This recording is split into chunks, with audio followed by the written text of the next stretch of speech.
Who am I speaking with? Okay, my name's Jamie Wilson, and I work for CDISC, which is Clinical Data Interchange Standards Consortium.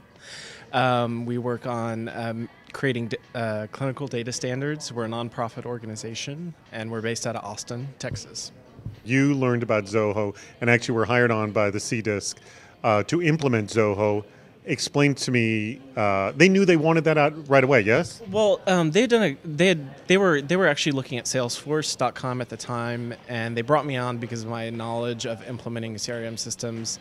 And I did do an initial cross compare, and I did advocate for Microsoft Dynamics because they were heavily involved in using Sharepoint, and it connected well with Sharepoint and integrated well with Sharepoint. And they also had a nonprofit pricing scheme that was pretty affordable. But when it came down to it, I advocated for Zoho because of its interoperability and its open API, because we do use so many different systems, and a lot of those systems actually integrate with Zoho out of the box, or with their API out of the box. I'm building out the workflow processes right now for our membership, which is our main source of revenue, and teaching them how to utilize it more efficiently, more effectively. So it's working now, yes? It is working, yes. I'm trying to. It's more of a culture shift for a lot of people at our company than it's to get them off using email chains and sending documents back and forth, and to follow up on memberships, and to remind them to follow up on certain leads, and teaching them how to use a workflow and how it really can make their life easier. And they are acclimating to it, and they're realizing its potential and its efficiency.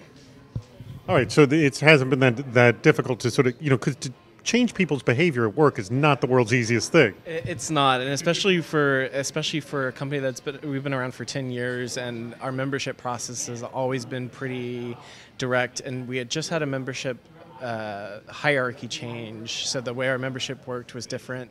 So getting people to change their attitudes on how they do business and how they communicate with people, it's a very personal thing.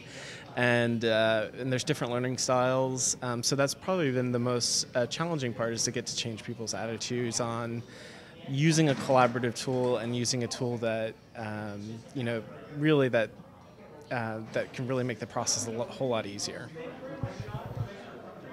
What advice would you give to someone else who is in the situation, a nonprofit, let's take the same organization, a nonprofit that needs to implement a CRM, they've got a lot of legacy, like you said, donor information. What do you suggest they do? I would suggest for a nonprofit, when you're needing that financial legacy data, I would make sure to get it in the most standard format possible. And be prepared to rely on a long cutover period where you're going to have to rely on old Excel spreadsheets for a while until you start getting that real live financial data into your CRM system, and start getting it coming in directly, and just kind of have to be patient. And that's kind of in the mode we're at right now. We're in a cutover period where we're still transitioning, and I think that's the most important thing, is to have patience and not to rush it, because you will get muddled data if you try to push in legacy data that's just too much, or goes back too far, or is not compatible with whatever system you're using. Good advice. Don't rush the money. Yes, exactly. Don't rush the financials, and really, you got to be sensitive with changing people's attitudes towards the way they work and towards the way they do business. Excellent. Thank you so much for your time. Awesome. Thank you. I appreciate it.